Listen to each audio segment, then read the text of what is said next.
आमच्या मुलाला 1.5 लाख पगार आहे. बेटा बेटा क्या करता है ये बेटा तो एक दिन पड़ोसी बन जाएगा.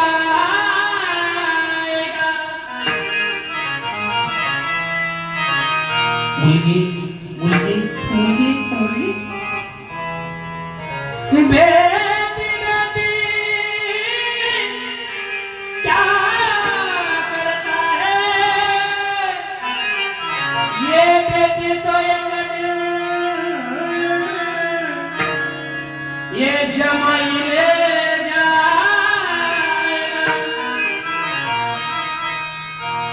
आमची भावबंदकी पड़ोसी पड़ोसी क्या करता है ये पड़ोसी तो एक दिन जला के चला आएगा. संसारात सुख नाही हुशारी कर कोणाचे धन होत कोणाचे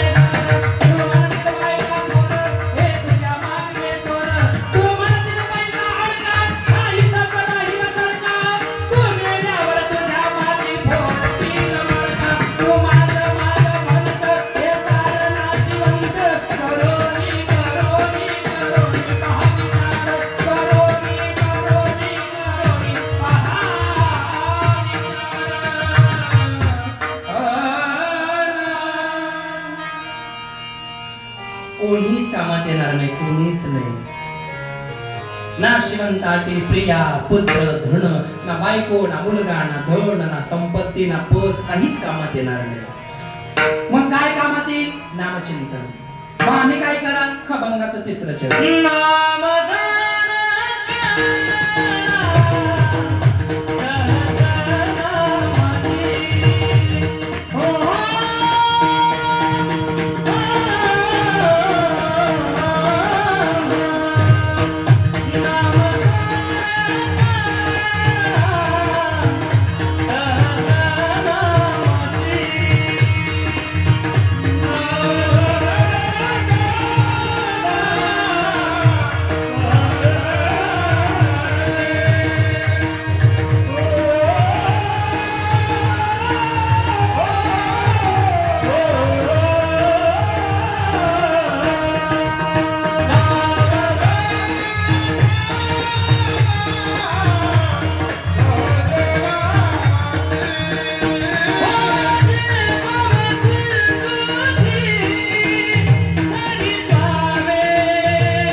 नेमकं कसं नामचिंतन करायचं महाराज? नेमकं कशाने पुण्य वाढेल? मी सांगतो तसं करा फक्त. कसं करता?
ऐका, कीर्तनाचे शेवटचे 10 मिनिटं बाकी आहे. पूर्ण वेळ कीर्तन करायचं आणि मग लोकांना म्हणायचं अजून 10 मिनिटं बोलू का? त्याच्यापेक्षा 10 मिनिटं आपला टाइम काढून बोलायचं आहे की नाही? सर्व महाराज लोकांचा काही ना काही एक स्पेशलायझेशन असतं. खानदेशात म्हणजे 5 जिल्ह्यांमध्ये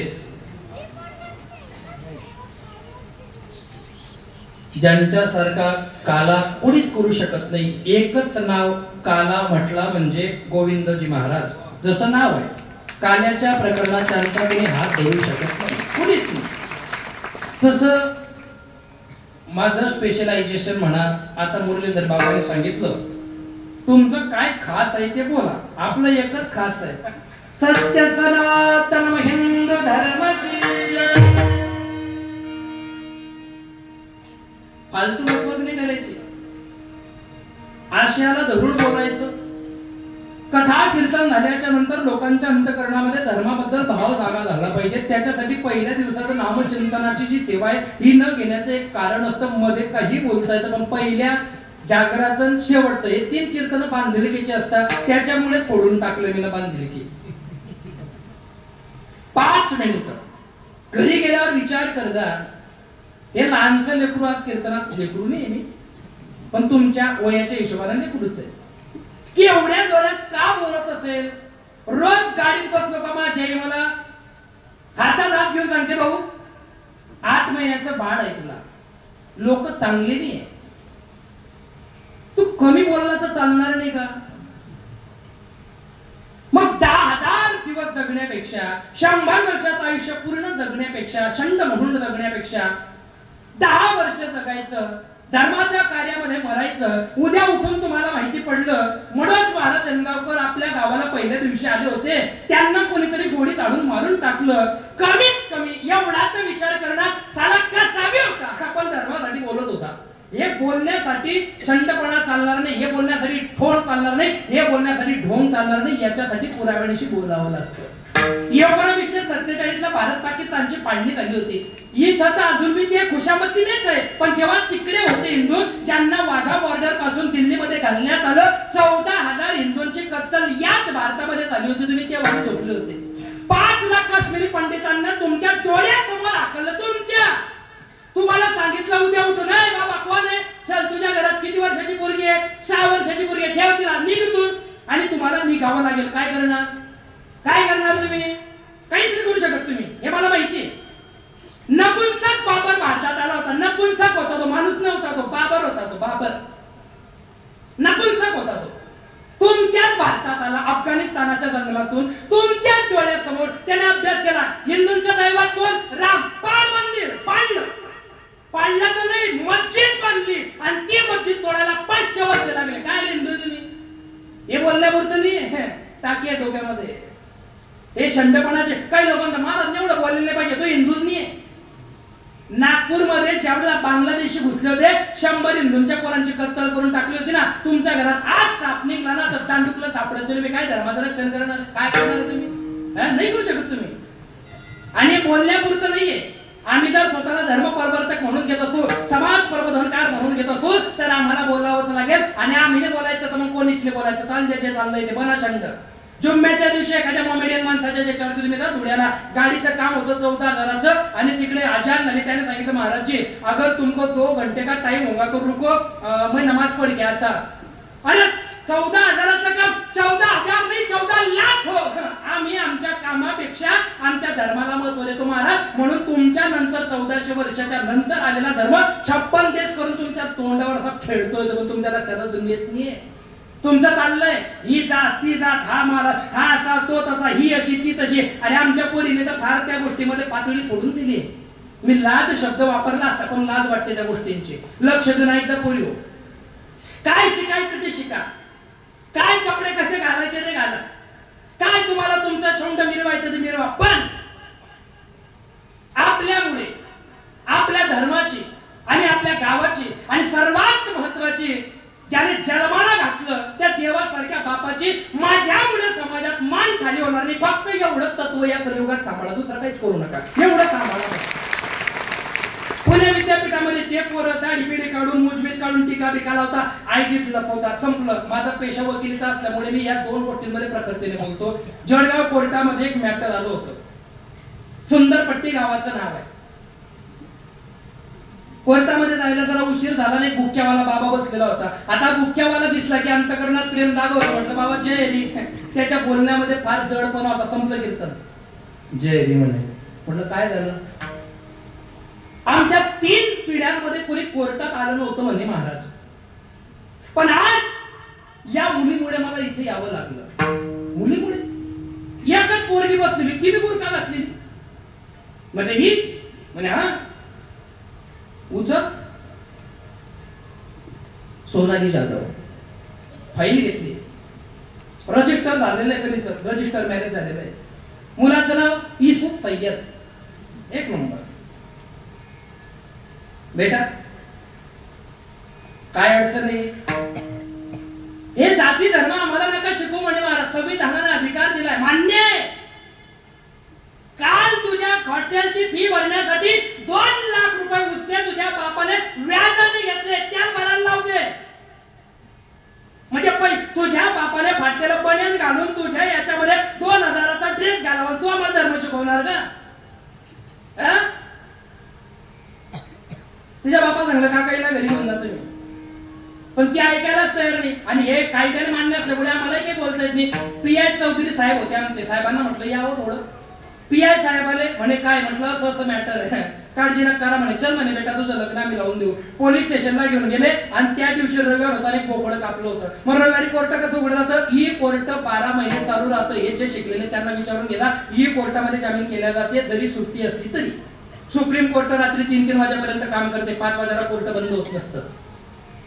बोकड्या कापलेला होता. सगळं रक्त पडलेलं होतं. नातडे होते आणि ते झाडू मारायचा बाकी होता. त्याच्यामध्ये अजून थोडं पाणी टाकलं आणि पीआय साहेबांनी हवालदारला मॅडमला सांगितलं रुपाली ताईला हिला फक्त किचन मध्ये घेऊन जाऊन धक्का दे म्हणे. पुढे रक्ताचा मातलेला तो पाण्याचा भाग आणि या पोरगीला पुरक्या सहित लोटली. तिने खाली पडली. हाताला रक्त लागलं. नशी उलट्या करायला लागली. चक्कर करायला लागले. तिला बाहेर घेतलं. हात पाय तोंड धुवायला पाणी दिलं. मग तिच्या लक्षामध्ये काय झालं बेटा? म्हणे काहीच नाही. ही सवय कर. उद्यापासून तुला रोज असंच रांधायचंय आणि असंच राहायचंय. आज झुंब तुझ्याकडे वेळ आहे. बापाचे पाय धर आणि बुरखा काढून घरी चालली का? आणि ती मुलगी गेली. हा धर्म हा परमार्थ. ती मुलगी परत आपल्या धर्मामध्ये आली. असताना आता 22 तारखेपासून माळ बसेल. घोंगट में चांद होगा आंचल में चांदनी छुटके से देखेंगे साजन को सजनी. ते आमच्या धर्माचेच नाहीये. आपल्या जगदंबा मातेने तलवार काढली होती. टिपऱ्याने काढल्या होत्या. हे तुम्ही बी लक्षात घेतलं पाहिजे. सनातन तुम्ही सनातन आणि मी सनातनी. आपण एकमेकांचं रक्त आहे म्हणून एवढं जोराला बोलतोय. मी तुम्हाला काही घेणं देणं नाही त्या गोष्टीमध्ये. सगळ्या पोरींनी रणरागिणी बना. पोरींना मस्तपैकी डोळ्यात काजळ घालायचा. चंद्रकोर लावायची. मस्त वेणी घालायची. भगवा स्कार्फ आपल्या गळ्यामध्ये टाकायचा. उच्च टाकांची चप्पल घालायची. हातात शोभेलाचं कड घालायचं आणि मस्तपैकी शरीर संपत्ती घेऊन डोळ्यात डोळे घालून त्या शाळेमध्ये जायचं. आणि जर तुमच्या शाळेमध्ये एसटी मध्ये फाट्यावर क्लासमध्ये जर कोणी शाळेला आला 50,000चा मोबाईल तुमच्या दप्तरात टाकत असताना 1200 रुपयाचा लखलखीत रामपुरी दप्तरात ठेवायचा. जर कोणी छान असताना नोतायला फाडून घरी या फाटून घरी या. तरी 35 तुकडे झाले होते. आम्ही काहीच केलं नाही. भडगाव तालुक्यामध्ये 9 वर्षाच्या पोरगीला चाऱ्यात टाकून दिलं होतं. त्या पोरगीचा अजून न्याय लागला नाही. चोपडा तालुक्यामध्ये 12 वर्षाच्या पोरगीला बलात्कार करून तिला मारून टाकलं. हा समाज तुम्हाला कधीच न्याय देऊ शकत नाही. पोलीस तुम्हाला न्याय देऊ शकत नाही. आणि मरण्यापेक्षा मारलेलं कधी बी बरं. हीच कृष्ण नीती. अहिंसा परमधर्म धर्म हिंसा अन्ना. आज जर तुम्ही ऐकलं नाही मग काय होणार आहे? मग ते भोगावं लागेल. ठीक आहे. एका मिनिटामध्ये ज्यांची मागणी होती ती करू. संपलं कीर्तनात.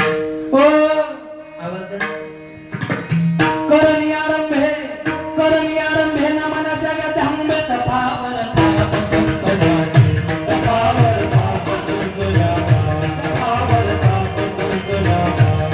कृतकर्त्या पायदशी काल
गती आणि दगड खालचा हाती मान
मरता मरता देवाचं नाव घ्या. अंतकाले च मामेव स्मरणमुक्ता कलेवरम. अंतकाळात मरणाचं नाव येण्यासाठी तुम्ही त्याचं नाम सतत घेतलं पाहिजे. मरता मरता तो आपोआप आठवण येतो. जसं वर्षभर अभ्यास केल्याशिवाय माणूस पास होत नाही, तसं मरेपर्यंत देवाचं नाव घेतल्याशिवाय आपणही त्या पारमार्थिक उत्तीर्ण होऊ शकत नाही. बोलता बोलता काही चुकीचं वाटलं असेल, काही वाईट वाटलं असेल, काही असं चुकीचं निघालं असेल, कोणाचं मन दुखलं असेल, करविली तैसी केली कट कट वेळी का नीट देव जाणे. बोली वेळे पुरे वेळे वापुळे उत्तरे करा क्षमा अपराध महाराज तुम्ही सिद्ध. सेवेलागी सेवक धारो तुमच्या लागलो नीग चरणा. सगळे कार्यकारी मंडळी, सगळेचे सगळे सत्याचे आयोजक नियोजक यांच्या सहज कुशल मार्गदर्शनाने आणि महाराजांच्या विशेष आज्ञेने या ठिकाणी येण्याचा योग आला. सगळे लोक खरंच खूप चांगले आहे. सगळ्यांच्या चरणारविधी नतमस्तक होतो. परम पूज्य महेंद्रजी महाराज स्वामी यांच्या चरणारविधी सेवा समर्पित करतो. महाराजांचा आशीर्वाद आमच्या पाठीची असाच राहो एवढी पांडुरंग परमात्म्याला विनंती करतो. पुनश्च सर्वांची माफी, पुनश्च सर्वांचे आभार. खूप गोड लोक तुम्ही आहात, खूप गोड तुमचा सप्ताह आहे. तुमच्या सप्त्याला कोणाची नजर लागू नये. बोलत असताना काय सगळ्यांचे आभार, पुनश्च सर्वांची माफी. त्या संतांमुळे दोन शब्द बोलू शकलो, त्या संतांचं मोठ्या प्रमाणे भजन करा. ज्ञानेश्वर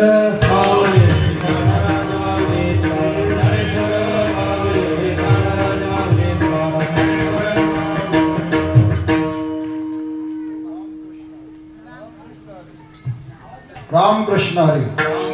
जोरात रामकृष्ण हरी. भगवंताच्या कृपेने, श्रीगुरूंच्या आशीर्वादाने, ग्रामस्थ मंडळींच्या बहुमोल सहकार्याने, सप्ताह समितीचे सर्व कार्यकर्ते यांच्या अथक प्रयत्नांनी चालत असलेला हा आपणा सर्वांचं श्रद्धास्थान असलेले परमपूज्य आदरणीय महेंद्र स्वामी महाराज यांच्या 53व्या पुण्यतिथी सोहळ्याच्या निमित्ताने संगीतमय शिव महापुराण कथा अखंड हरिनाम कीर्तन सप्ताह तथा गजर कीर्तनाचा सोहळा आनंदाचा. आणि या सोहळ्याचं यंदा हे 17वे वर्ष आहे. आणि 17व्या वर्षाच्या आजच्या पहिल्याच दिवसाची कीर्तनाची सेवा आमच्या आदरणीय हरिभक्तिपरायण मनोज महाराज येणगावकर महाराजांनी अतिशय गोड असं कीर्तन केलं. महाराजांकरता सर्वांनी एकदा सर्वांनी टाळ्या वाजवल्या. आपल्या सप्ताहाची मोठ्या उत्साहात आज सुरुवात झालेली आहे. दुपारी ब्रह्मवृंदांच्या मंत्रघोषाच्या द्वारे स्वामीजींचं पूजन होऊन सप्ताहाची मांडणी झाली आणि शिवपुराण कथेला प्रारंभ झाला. गोड अशी कथा पहिल्याच दिवशी झालेली आहे. दणदणीत हरिपाठ झाला आणि रात्री महाराजांचं कीर्तन. अगदी सर्वांचे चेहरे टवटवीत आहे. तुम्हाला महाराजांचं अतिशय गोड असं कीर्तन मार्गदर्शन मिळालं. पुनश्च महाराजांचे या ठिकाणी आभार व्यक्त करतो. महाराजांना धन्यवाद देतो. आपल्या सप्ताहाचा उद्या दुसरा दिवस. नेहमीप्रमाणे आपल्या सप्ताहामध्ये काकड आरतीला फार मोठं महत्त्व आहे आणि म्हणून पहाटे ठीक 5:30 ते 6:30 दणदणीत असा काकडा होणार आहे. त्या काकड आरती करता आपण सर्व महिलांनी पुरुषांनी बहुसंख्येने उपस्थित राहावं. येताना प्रत्येक महिलांनी आरतीचं ताट घेऊन यावं अशी सर्वांना आग्रहाची विनंती. उद्या दुपारी ठीक 2:30 वाजता शिवपुराण कथेला, शिवमहापुराण कथेला प्रारंभ होणार आहे. 2:30 ते 5 वाजेपर्यंत कथा होणार आहे. गोड अशी कथा या ठिकाणी आता 7 दिवस तुम्हाला श्रवण करायला मिळणार आहे. जेही घरातले कामं असतील, शेतीचे कामं असतील, सकाळी 2 वाजेपर्यंत जाऊन सर्व कामं आवरून 2:30 वाजेपर्यंत आपण सर्वांनी कथेला यावं. येताना महिलांना सूचना आहे की प्रत्येक महिलांनी आपापले स्वतंत्र आरतीचं ताट कथेकरता घेऊन यावं. दंदरीत 5:30 ते 6:30 हरिपाठ होईल. रात्री ठीक 8:30 ते 10:30 हरिभक्तीपरायण निवृत्ती महाराज मोरे पाचोरा, आपल्याच बीटचे ते हवालदार आहेत, सहाय्यक EPI म्हणून ते आपल्या नगर देवळ्याला आहेत. उद्या त्यांचं कीर्तन होईल. तर त्याही कीर्तन श्रवणाचा आपण सर्वांनी बहुसंख्येने लाभ घ्यावा. आपला सप्ताह यंदा डिजिटल सप्ताह आहे. डिजिटल म्हणजे बसण्याकरता खुर्च्यांची व्यवस्था आहे. खरोखर आज बहुतांशी लोकांना जो त्रास असेल तो गुडघ्यांचा आहे. 2 तास बसणं फार अवघड जातं. त्याकरता आपल्याकरता खुर्च्यांची व्यवस्था आहे. पाऊस आला तरी आपला मंडप हा वॉटरप्रूफ मंडप आहे. म्हणून पाऊस आला तरी घाबरू नका. पावसात छत्र्या घेऊन या ठिकाणी आपल्याला कीर्तन ऐकायला मिळेल, याची सर्वांनी नोंद घ्या. खूप आमच्या कार्यकर्त्यांनी प्रयत्न करून हा भव्य असा मंडप या ठिकाणी वॉटरप्रूफ मंडप उभारलेला आहे. आपण सर्व कार्यक्रमाकरता वेळेवरती हजर व्हा. वेळेवर कार्यक्रम होतील. बरोबर 8:30 ते 10:30 दररोज कीर्तनाचा टाइम असेल, याची सर्वांनी नोंद घ्या. आपण आतापर्यंत 17 वर्षापासून सप्ताह करतोय. कधी देणगीदाराचं नाव आपण कधी जाहीर केलं नाही, परंतु यावर्षी सप्ताहाचा फार मोठा खर्च असल्यामुळे आणि काही लोकांनी भरभरून अशी या सप्ताहाकरता मदत केली. दुपारीच कथेमध्ये आम्ही ज्यांचा सत्कार केला ते बिलाखेड तालुका चाळीसगाव येथील एक दानशूर व्यक्तिमत्व भगवान विक्रम पाटील यांनी आपल्या सप्ताहाकरता 51,000 रुपये दिले. टाळी वाजवून दुपारीच त्यांचा कथेमध्ये आपण सत्कार केला. त्यातल्या त्यात आपल्याच गावातील एक वंजारी समाजातील दानशूर व्यक्तिमत्व की ज्यांचं नाव नाना धर्मा वंजारी यांनी देखील आपल्या सप्ताहाकरता 50,000 रुपयाची देणगी दिली. त्यांचा या ठिकाणी श्रीफळ शाल देऊन सत्कार करण्यात येते. त्यांनी या ठिकाणी यावं आणि तो शाल श्रीफळ स्वीकारावं. या या या नारळ कुठे ठेवला?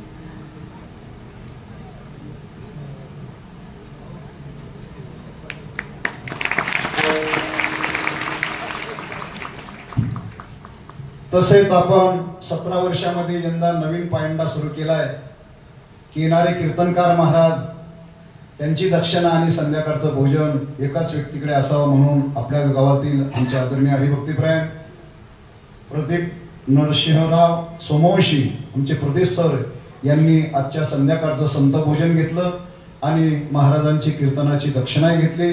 श्रीफळ देऊन त्यांचा या ठिकाणी सत्कार करतो. त्यांनी तो स्वीकार.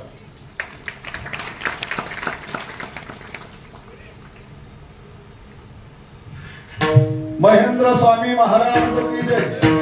बाहेरून आलेल्या मंडळींनी चहा घेतल्याशिवाय जाऊ नये आणि सर्व कार्यक्रम वेळेवर होतील याची सर्वांनी नोंद घ्या. काकड आरती करता सर्वांनी सकाळी बहुसंख्येने उपस्थित यावं. हा दुसरी महत्वाची सभा 1 मिनिट महत्वाची राहिली सूचना आहे ऐका. महेंद्र स्वामी यांच्या पुण्यतिथीच्या निमित्ताने doctor Shesharao Patil heart specialist Bhadgaonkar यांनी मोफत शिबिर या ठिकाणी आयोजित केलंय. 17 तारीख आणि 18 तारीख असे 2 दिवस शिबिर आहे. शिबिराचा टाइम आहे सकाळी 10:30 ते दुपारी 2:30 वाजेपर्यंत. ठिकाण आहे सरकारी दवाखाना. उद्याची 17 तारीख आहे. सकाळी 10:30 ते 2:30 वाजेपर्यंत ज्यांना काही हाडाचा प्रॉब्लेम असेल, काही दुखणं असेल, ते फुकट आपल्याला मोफत तपासणी करून मिळणार याची सर्वांना घ्या.